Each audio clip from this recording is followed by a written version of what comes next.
सूर्य का जो भोगांश का अंतर होता है वो शून्य माना जाता है। अमावस्या तिथि पर चंद्रमा का भोगांश और सूर्य के भोगांश को बराबर माना जाता है, इसलिए वो जीरो होती है। जीरो मतलब फिर वो अमावस्या मानी जाती है। ठीक है। फिर अमावस्या के बाद 0 डिग्री से 12 डिग्री तक की प्रतिपदा मानी जाती है, 12 से 24 द्वितीया। तो इस तरह से जो 180 तक पूर्णिमा आ जाती है और फिर 180 से 360 तक अमावस्या आती है। तो इस तरह से हमने ये पक्षों में अपनी 30 तिथियों को बांटा गया है। अमावस्या के बाद शुक्ल पक्ष होता है और पूर्णिमा के बाद कृष्ण पक्ष। कृष्ण का मतलब है काला, यानी कि चंद्रमा की कलाओं का छोटा होना। चंद्रमा क्षय होता जाता है, छोटा होता जाता है और अमावस्या के दिन वो पूरी तरह से लुप्त हो जाता है। यानी हम ये मानते कि चंद्रमा और सूर्य की जो भोगांश है वो सेम हो गए, वहां पर वो अंतर जो है उनका वो जीरो हो गया। फिर धीरे धीरे चंद्रमा फिर से तेज दौड़ने लगता है और चंद्रमा पूरा हमें दिखाई देता है पूर्णिमा पे। तो ये फिर से 14 डेज हो जाते हैं और इस तरह से प्रतिपदा से लेकर पूर्णिमा तक शुक्ल पक्ष कहलाता है। तो दो पक्षों में हमने इन 30 तिथियों को पूरा डिवाइड किया गया।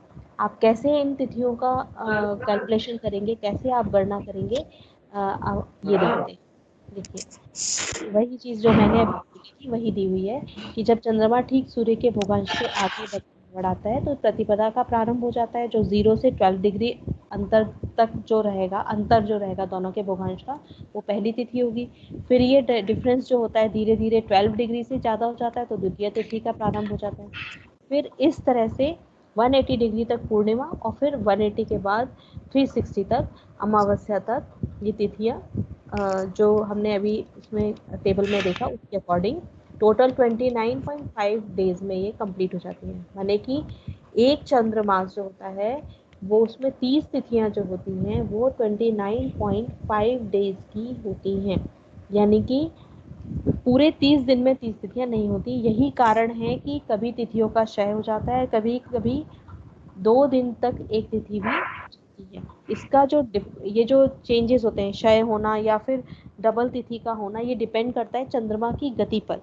चंद्रमा की गति कभी कभी बहुत तेज होती है, ठीक है, और कभी कभी बहुत धीमी होती है। तेज मतलब उन्होंने कहा 15 डिग्री 24 घंटे में, ठीक है, और जब धीमी होती है तो ये 12 डिग्री प्रति 24 घंटे में होती है। माने 3 डिग्री के चाल का डिफरेंस होता है। चंद्रमा जो चल रहा है वो 24 घंटे में 15 डिग्री तक भी चल लेता है और कभी कभी 12 डिग्री भी चलता है। तो ये जो चंद्रमा की चाल में डिफरेंस होता है, इसकी वजह से तिथियों का घटना और बढ़ना बनता है। मैं फिर से एक बार रिपीट करती हूँ, जो तिथियां होती हैं वो 30 होती हैं, 29.5 डेज में कंप्लीट हो जाती हैं ये। इसका जो रीज़न है कि चंद्रमा की जो चाल होती है, गति जो होती है वो सेम नहीं होती है। कभी कभी तेज होती है और कभी कभी कम हो जाती है। कभी कभी तो 24 घंटे में ये 15 डिग्री तक चल लेता है और कभी कभी ये 24 घंटे में 12 डिग्री तक चलता है।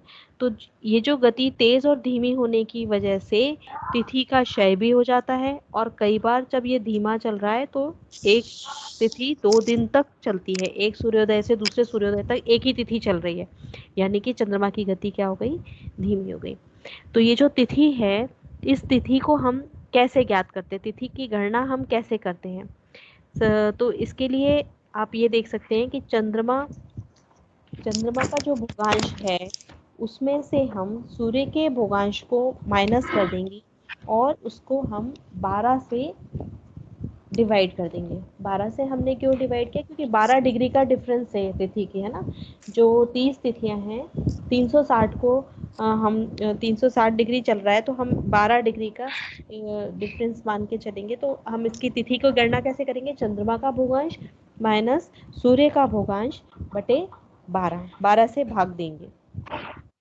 अब सपोज एग्जाम्पल आपको दिया गया है कि 12 अक्टूबर 2014 को 11:30 बजे AM पूर्वाह्न में तिथि क्या है इसकी हमें गणना करनी है। तो इसमें देखिए आप 13 अक्टूबर को 5:30 बजे सुबह जब सूर्योदय हुआ तो जो सूर्य का भोगांश था वो 5 hours 25 minutes और 25 डिग्री 31 मिनट्स था। और जो चंद्रमा का भूगोंश था वो 23 डिग्री और 31 मिनट। फिर 12 एक दिन पहले जो था वो 5 डेज और 24 डिग्री 32 मिनट्स था। तो इन 24 घंटे में जो डिफरेंस आया वो कितना था, 59 और इधर 13 डिग्री 3 मिनट्स का। यानी कि 6 घंटे का हम इसको हाफ कर देंगे तो 1/4 कर देंगे तो ये 6 घंटे का डिफरेंस आ जाएगा। तो 12 अक्टूबर को एक राशि पर 30 डिग्री का है डिफरेंस, एक राशि 30 डिग्री की होती है।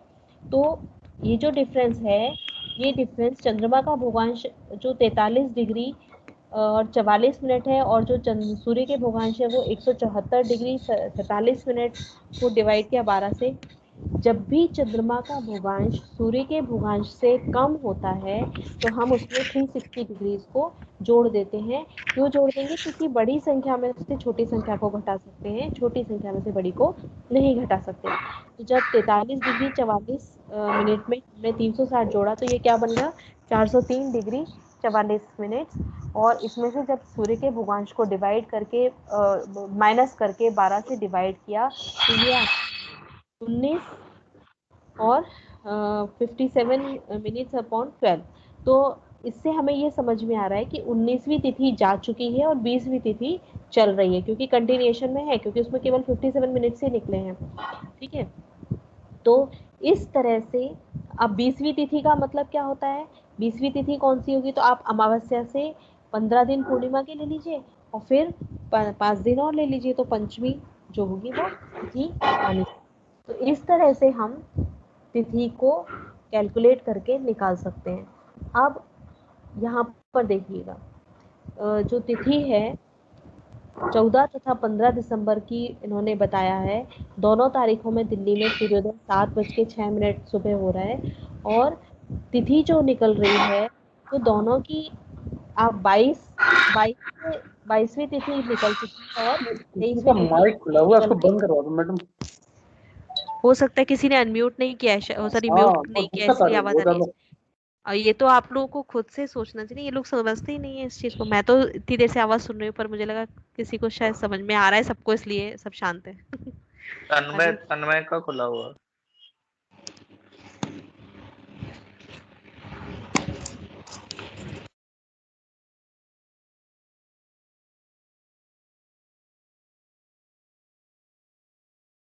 Madam start okay.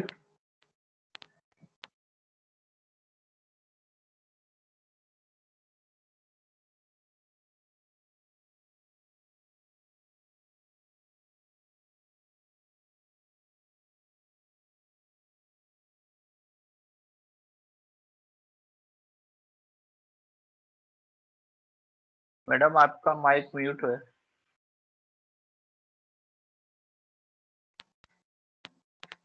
Madam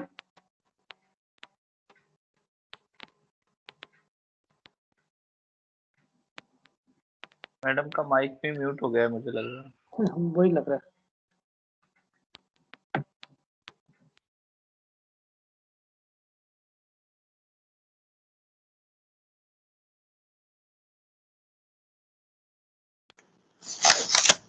madam आवाज नहीं आ रही।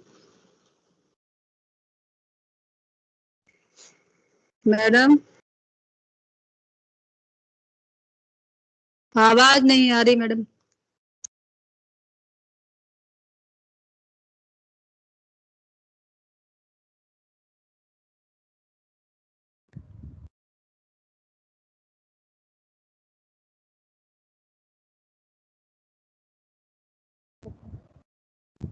हेलो, अभी आ रही है आवाज? यस मैम, अब आ रही है आवाज। Okay, okay. मेरे आ रही है। ठीक ठीक।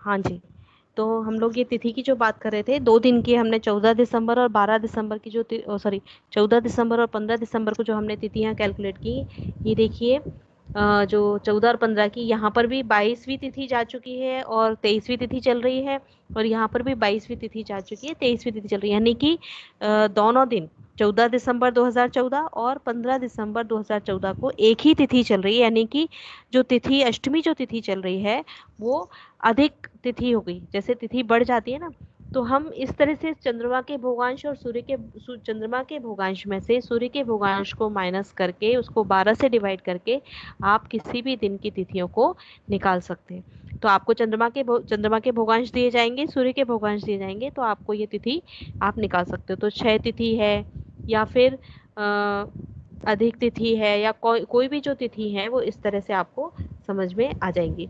तो ये जो एग्जाम्पल है, ये उदाहरण जो है 6 नवंबर 2014 और 5 नवंबर 2014 का, यहाँ पर ये दोनों निकालकर चंद्रमा के भोगांश में से और सूर्य के भोगांश को माइनस करके 12 से डिवाइड किया, तो ये जो तिथि आ रही है यहाँ पर देखिए, दोनों दिन जो तिथि है उसमें से 14वीं तिथि के बाद 15वीं तिथि चल रही है, तो इसमें 14वीं तिथि का क्षय हो गया। ये आप एग्जाम्पल पूरा देखेंगे, अभी आप लोग केवल पहली बार सुन रहे हैं, जब आप इसको पढ़ेंगे तब आपको ये समझ में आ जाएगा। जस्ट कैलकुलेशन मेन है इसमें, आप फॉर्मूला याद रखिएगा कि चंद्रमा के भोगांश में से सूर्य के भोगांश को आप माइनस कीजिए और 12 से उसको भाग दीजिए, डिवाइडेड बाय 12, तो आपको तिथि मिल जाएगी। तो एक दिन की तिथि और दूसरे दिन की तिथि चेंज भी हो सकती है, एक तिथि कम भी हो सकती है, क्षय तिथि कहलाती है, हम तिथि के बारे में ये पढ़ ही चुके हैं। और या दोनों सूर्योदय के समय सेम तिथि चल रही है तो वो अधिक एक दिन बढ़ जाता है ना। तो इस तरह से दो सूर्योदय में भी एक तिथि हो सकती है। तो इस तरह से हम तिथि की गणना कर सकते हैं। नेक्स्ट इज नक्षत्र। तीसरा जो मैम अगर पंचांग, चंद्रमा पीछे है तो, हाँ जी, चंद्रमा अगर सूर्य के पीछे है तो नेगेटिव को पॉजिटिव करके देखना है ना फिर भी। उसमें 360 ऐड कर लेते हैं। चंद्रमा की अगर भोगांश कम होते हैं, सूर्य के अगर ज़्यादा हो रहे हैं, तो हम चंद्रमा के भोगांश में 360 डिग्री को जोड़ देते हैं। अभी हमने पिछले में किया ना, पिछले क्वेश्चंस में, कि उसमें हमने 360 को जोड़ दिया था 43 में, तो हमारा 403 बन गया था। माने चंद्रमा का भोगांश अगर कम है तो उसमें हम 360 जोड़ देंगे और फिर उसमें से सूर्य के भोगांश को माइनस करके उसको 12 से डिवाइड कर देंगे, तो हमें तिथि मिल जाती है। ठीक है। नेक्स्ट है नक्षत्र। नक्षत्र के बारे में भी आप लोग पढ़ चुके हैं। 360 डिग्री भर चक्र में 27 नक्षत्र हैं हमारे, और नक्षत्र जो होते हैं उनकी संख्या हमें पता होना चाहिए। उसका एक सीक्वेंस है, उस सीक्वेंस में ही हम लोग उनको याद करते हैं, हम लोग उनको लिखते हैं। तो हम चंद्रमा के भोगांश से हम उसको नक्षत्र को भी ज्ञात कर सकते हैं। और हमें ये पता है कि 27 नक्षत्र को अगर हम 360 से डिवाइड करेंगे तो हमारा एक नक्षत्र का जो समय होगा वो होगा 13 डिग्री 1/3, यानी कि 13 डिग्री 20 मिनट का। ठीक है, या पूरे अगर हम मिनट में देखें तो 800 मिनट का एक नक्षत्र होता है। तो सपोज कि चंद्रमा का भोगांश अगर 245 डिग्री 16 मिनट है, तो ये कौन से नक्षत्र में है, ये हमें अगर ज्ञात करना है तो इस चंद्रमा के भोगांश को हम 13 डिग्री 20 मिनट से डिवाइड कर देते हैं। तो अगर हमने इसको डिवाइड कर दिया तो ये क्या हो जाएगा, इसको पहले पूरा मिनट में आप देख सकते हैं कैलकुलेशन में, 245 डिग्री को मल्टीप्लाई किया 60 से, क्योंकि उसको टोटली पूरा मिनट्स में कन्वर्ट कर दिया हमने, क्योंकि जब तक यूनिट सेम नहीं होंगी आप कैलकुलेशन नहीं कर सकते हैं। तो डिग्री को मिनट में कन्वर्ट करने के लिए 60 से मल्टीप्लाई किया, ऐसे ही 13 डिग्री को मिनट्स में कन्वर्ट करने के लिए 60 से मल्टीप्लाई किया, तो 245 गुणा 60 हो गया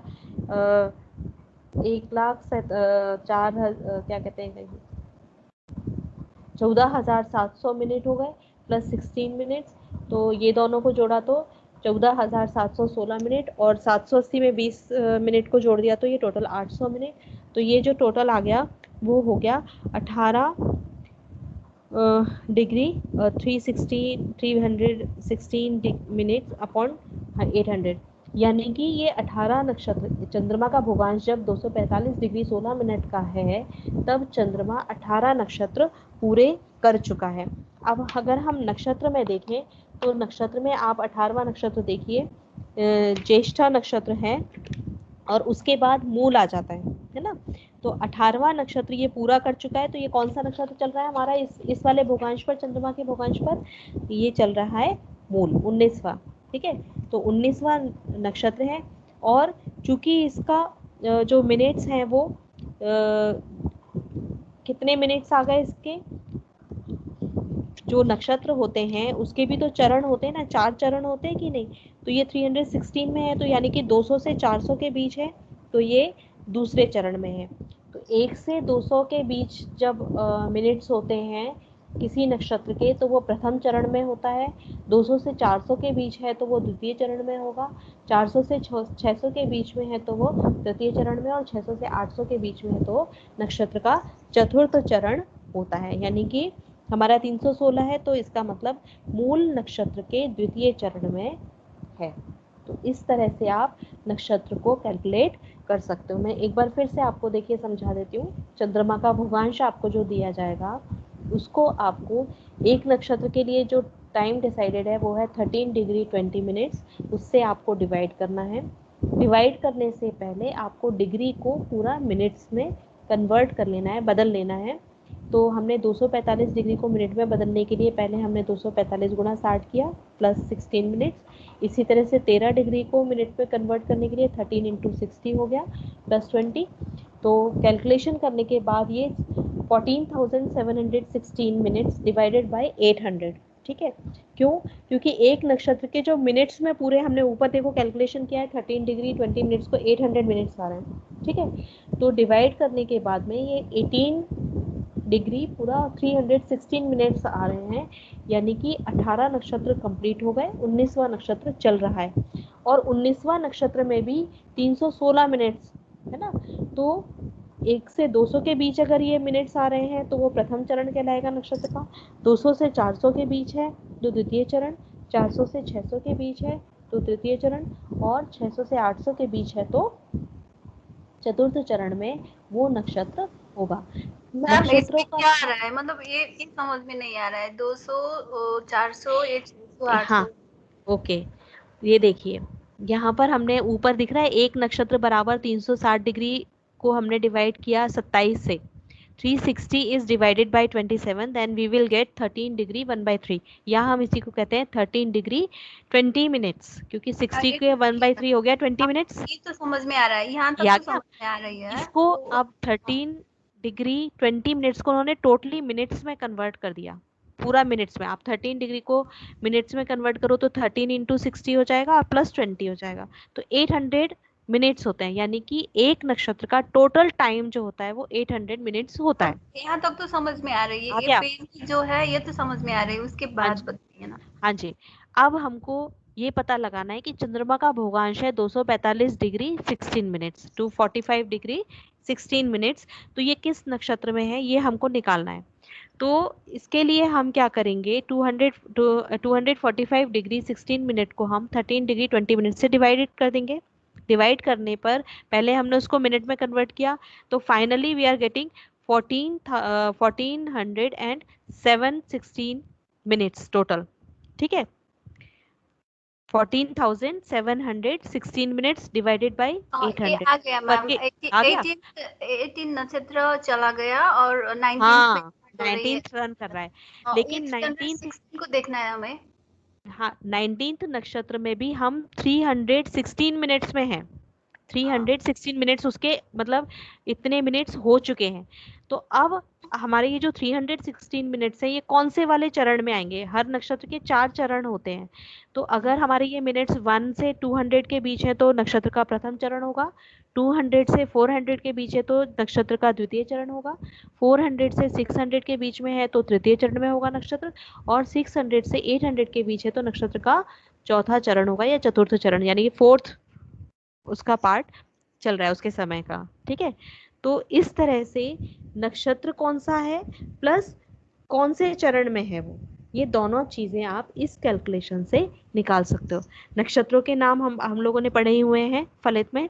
ये जो 27 नक्षत्र हैं, अश्विनी, भरणी, कृतिका, रोहिणी, मृगशिरा, आर्द्रा, पुनर्वसु, पुष्य, अश्लेषा, मघा, पूर्वा फाल्गुनी, उत्तरा फाल्गुनी, हस्ता, चित्रा, स्वाति, विशाखा, अनुराधा, ज्येष्ठा, मूल, पूर्वाषाढ़ा, उत्तराषाढ़ा, श्रवण, धनिष्ठा, शतभिषा, पूर्वा भाद्रपद, उत्तरा भाद्रपद एंड रेवती। ये हमारे 27 पूरे नक्षत्र हो गए। ठीक है। तो ये 27 नक्षत्र हमें इसी सीक्वेंस में याद करने पड़ेंगे और फिर हमको ये कैलकुलेशन से पता लगाना पड़ेगा। जब आप कुंडली बनाते हो तो उसमें आपको चंद्रमा के भोगांश और सूर्य के भोगांश वगैरह मिलते हैं, तो चंद्रमा के भोगांश से आप नक्षत्र को निकाल सकते हो। आजकल तो हर चीज रेडीमेड है। मैडम जैसे अभिजीत मुहूर्त देखना तो फिर उसको कैसे देखेंगे? कैसे? अभिजीत नक्षत्र को अपन को देखना है तो अभिजीत नक्षत्र को देखने के लिए हम ये जो दो नक्षत्र होते हैं, इन दोनों नक्षत्रों के बीच में जो चंद्रमा है, कहाँ है इसका, एक मिनट मैं अभी बताती हूँ इसको। मैं पहले इसको कंप्लीट करके फिर बताती हूँ, ठीक है। इसकी जो कैलकुलेशन, उसमें क्या होता है कि समय जो होता है तिथि के हिसाब से उसके चंद्रमा के भोगांश में वो बीच में आता है एक्चुअली। उसको हम उस समय को हम अलग से कैलकुलेट करते हैं, ठीक है। अभी बताती हूँ मैं उसके बारे में, ठीक है। मैं ये कंप्लीट करूँ पहले, उसके बाद। तो नेक्स्ट जो चीज है वो करण, दैट इज करण। तो इसके नक्षत्र के बाद आता है करण। प्रत्येक तिथि में 2 करण होते हैं, माने कि जो, सॉरी टू इंटरप्ट, नक्षत्र में उसको डायरेक्ट कैलकुलेटर से डिवाइड करके भी कर सकते हैं मैडम 13.2 को, या 14,700 डिवाइडेड बाय 800, तो उससे भी निकाल सकते हैं ना। उसमें भी 18.39 ऐसे कुछ आता है कैलकुलेटर में। हाँ वो भी कर सकते हैं, कैसे भी कर सकते हैं। अब तो हमें कुछ करने की जरूरत ही नहीं है ना, हम तो अब तो हमारे पास सॉफ्टवेयर्स होते हैं, हम उसमें केवल डेट और टाइम डालते हैं और सारी चीजें मिल जाती हैं। ये तो आप अगर कैलकुलेट करके हाथ से कोई अगर बनाते थे जो पुराने जमाने में, उसके लिए है ये काम की चीज। वैसे अगर देखा जाए तो आज के समय के लिए कोई रेलिवेंट नहीं है। मैम ये क्वेश्चन ऐसा ही आ रहा है, तो बहुत मतलब है ना, जो काम कंप्यूटर कर रहा है वो हमें करना पड़ रहा है। मतलब क्वेश्चन ऐसा ही आता है, मतलब प्रैक्टिस करते हैं, सॉल्व करते हैं। हाँ तो क्योंकि कैलकुलेटर तो सब मतलब सॉफ्टवेयर तो लग्न भी बना देता है, प्लैनेट्स का पोजीशन भी बना देता है, सारी चीजें कर देता है। अगर एक्चुअली क्या होता है, अगर हम वाकई में एक कुंडली को प्रॉपरली अगर हम बनाने बैठते हैं तो मिनिमम 3 डेज, जब हम उस पर पूरी तरह से फोकस्ड हैं तब मिनिमम 3 डेज आपको एक कुंडली को पूरी कैलकुलेशन करके बनाना पड़ेगा। तो आज के ज़माने में ना तो हम लोगों में इतना पेशेंस है, ना ही टॉलरेंस है, कुछ भी नहीं है। क्यों? क्योंकि हम लोग रेडीमेड चीज़ें खाने वाले लोग हैं। पुराने ज़माने में लोग चीज़ों के यूज़ करते थे। पंडित जो पुराने जो कुंडलियाँ बनाते थे, आप लोगों ने देखा भी होगा, कैलकुलेशंस पूरी बाकायदा लिखी भी रहती थी, कुछ कुछ जो बहुत पुरानी कुंडलियाँ हैं। आज के ज़माने में इतना रेलिवेंस उसका है नहीं। क्यों? क्योंकि हम लोग भी ये सोचते हैं कि इतना टाइम नहीं है हमारे पास। दूसरी चीज़, अगर मान लो टाइम है भी तो इतनी माथापच्ची कोई करना नहीं चाहता। हालांकि अगर हम एग्जैक्टली टाइम जानते हैं बर्थ का टाइम ही आप सोचिए ना, क्या हमें बिल्कुल एग्जैक्ट टाइम पता होता है? नहीं पता होता है। क्योंकि हॉस्पिटल्स में बच्चा जब बर्थ हो रहा है उसका, तो एग्जैक्टली टाइम हमें डॉक्टर बता रहा है। अब डॉक्टर ने कब घड़ी देखी हमें क्या पता है? तभी तो चीजें उतनी ज्यादा सही नहीं हो पाती हैं। पहले क्या होता था, घर में चीजें होती थी, तुरंत चीजों को देखा जाता था, खुद से सब किया जाता था। अब चलिए खैर, ये तो बहुत सारी चीजें बहुत डिफरेंट हो गई, मतलब हम लोग टॉपिक से भटक गए। तो कुल मिला के कहना ये, हम जो चीज पढ़ रहे हैं ना, कैलकुलेशंस हमें पता होना चाहिए। आप लोग जो पढ़ रहे हो ज्योतिष में, जैसे आप लोग मुझसे कोई क्वेश्चन पूछ रहे हो, तो वैसे ही आपसे अगर कोई क्वेश्चन पूछता है तो आप उसको आंसर कर सके कि भाई कैसे हमने नक्षत्र पता लगाना है, कैसे निकालेंगे। तो आपको ये जानकारी है कि इसको चंद्रमा के उसको भोगांश को आप डिवाइड कर दीजिए इतने से, आप निकाल लोगे नक्षत्र। अदरवाइज यूज तो हम इसको अब नहीं करते हैं, जहां तक मुझे लगता है। Nobody can use. कोई कर रहा है यूज आजकल? हाथ से बना रहा है कोई कुंडली? नहीं बना रहा। क्वेश्चन के आंसर देने के लिए नहीं, आप कोई नहीं बनाता। गांव में भी सॉफ्टवेयर चलते हैं, सब जगह देख लिया है सारे चीजें, कोई भी नहीं बनाता। हर जगह कंप्यूटर पहुंच गया और सबसे पहले पहुंचा कुंडली प्रो। कुंडली प्रो सबसे पहला जो सॉफ्टवेयर है, उसमें सब बना लेते हैं, है ना। ऐसा अब कोई नहीं बनाता। मध्य प्रदेश में मैंने देखे हैं बहुत पुराने पुराने हाथ से बने हुए हैं, पूरे कला विकला सब लिखा हुआ है, मैंने मध्य प्रदेश में बहुत देखा है। तो मैंने ये कहा ना, क्योंकि मैंने भी ये चीज देखी है ना। जो कुछ पुराने हैं, मान लीजिए आप कम से कम 50 साल पहले जिसने कुंडली बनाई होगी ना, 50 से 40 साल भी मान लो, 40-30 साल पहले की कुंडली जो होगी उसमें पूरे कैलकुलेशंस होंगे बाकायदा। लेकिन पिछले 20 साल से तो मुझे नहीं लगता, बहुत कम लोग बनाते हैं। ऐसा नहीं कह रही कि नहीं बनाते। अब जैसे आप लोग हैं, आप क्वेश्चन सॉल्व कर रहे हो, आप निकाल तो रहे हैं ना सारी चीजें, कैलकुलेशन तो आप कर रहे हो ना, बट वो सीखने के लिए, पढ़ने के लिए। अदरवाइज अगर आपके पास कोई कुंडली आएगी तो आप सीधे सॉफ्टवेयर में डालेंगे, आप उसकी कैलकुलेशन कर देंगे, है ना। तो बस यही चीजें हैं। तो ये एक नॉन आपका चैप्टर है पंचांग जो है, उसमें मुहूर्त वगैरह निकालना, जैसे वो सारी चीजें हैं, वो सब आजकल सब रेडीमेड मिलती हैं सारी। बस ये हमें पता होना चाहिए कि ये चीज ये है, क्योंकि now we are going to become astronomer, है ना। तो अगर आप एस्ट्रोनॉमर हैं तो फिर आपको ये सब चीजें पता होना चाहिए, बस इसलिए, ठीक है। तो हर तिथि में 2 करण होते हैं, और एक जो करण है वो शुरू में, और एक करण तिथि के शुरू में होगा और एक एंड में होगा। तो चंद्रमा की सूर्य से जो 12 डिग्री दूरी पर एक तिथि होती है, उसमें 6 डिग्री के अंतर पर एक करण होता है। जस्ट हाफ हो गया, तिथि का आधा जो हो गया वो करण हो गया। तो चंद्रमा का भोगांश माइनस सूर्य का भोगांश, और डिवाइडेड बाई 12 तो होता है तिथि, और डिवाइडेड बाई 6 हो जाएगा करण। मैंने जैसे तिथि हमने निकाली थी जिस फॉर्मूले से, तो हमने 12 से डिवाइड किया था चंद्रमा का भोगांश माइनस सूर्य का भोगांश डिवाइडेड बाई 12। इसी तरह से चंद्रमा का भोगांश माइनस सूर्य का भोगांश डिवाइडेड बाई 6 से अगर हम इसको डिवाइड कर दें, आधा हो जाएगा, तो वो करण निकल आएगा, ठीक है। तो जो भागफल आएगा, जो आंसर आएगा, उसमें +1 आप कर दीजिए, तो वो वर्तमान करण की संख्या को बताएगा। मैम ये तो 6 से करेंगे तो ये डबल नहीं हो जाएगा? क्या? मतलब ये तो यहाँ 6 से डिवाइड कर लेंगे तो ये तो तिथि का डबल हो जाएगा ना? नहीं, क्यों हो जाएगा तिथि का डबल? आधा हो रहा है तिथि का, 2 होते हैं ना करण, नहीं इसीलिए तो डबल हो नहीं, रहा है। करण हाँ 2 डबल होते हो हैं गया ना, ना मैम, तो इसको तो तिथि के 24 डबल हो गए करना ना। पड़ेगा।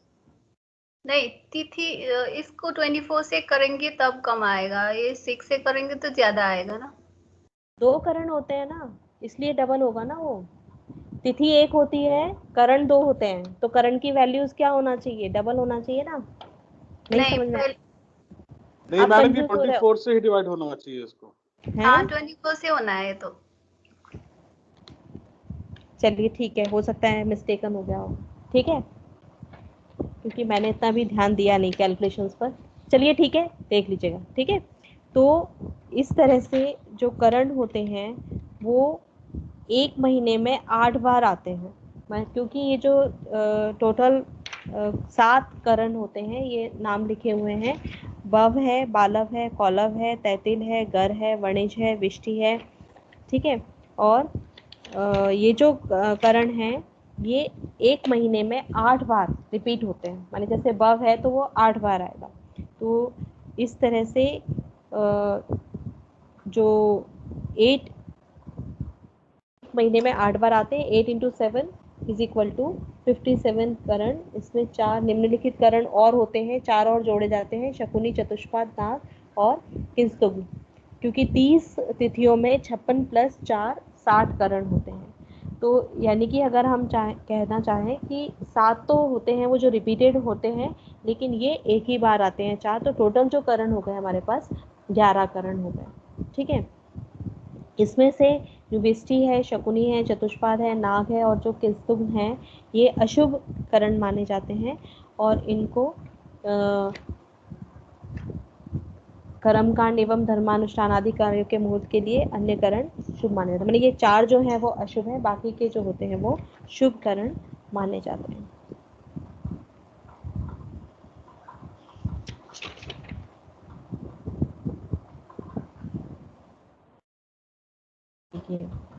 तो जो तिथि है, पहली तिथि है, तो इस तरह से पहला करण, दूसरा, इस तरह से ये चले आ रहे हैं।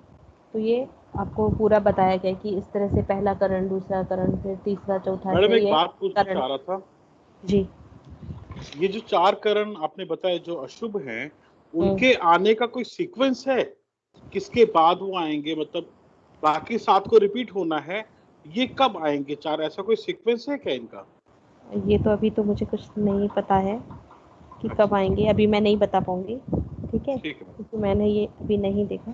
तो लेकिन ये है कि ये 4 करण आते हैं महीने में, एक ही बार आते हैं, और इनको हम अशुभ मानते हैं। भद्रा है, इसमें से सारे नहीं है, ये जो हैं शकुनी, चतुष्पाद, नाग एवं किंस्तुग, और इसमें भद्रा भी, विष्टि भी जोड़ा, उधर से एक और लिया गया। ये 5 जो होते हैं वो इनको अशुभ माना जाता है, ठीक है। नेक्स्ट जो लास्ट पंचांग का पार्ट है वो है योग। तो जो हम मुहूर्त के लिए निकालते हैं योग, आप पूछ रहे थे कोई क्वेश्चन ना कि मुहूर्त कैसे निकाला जाता है, ये योगों पर आधारित होता है। तो सूर्य और चंद्रमा की जो चाल होती है उनको अगर हम जोड़ दें तो ये हमारे लिए योग बनते हैं। इन योग को हम मुहूर्त के लिए यूज करते हैं।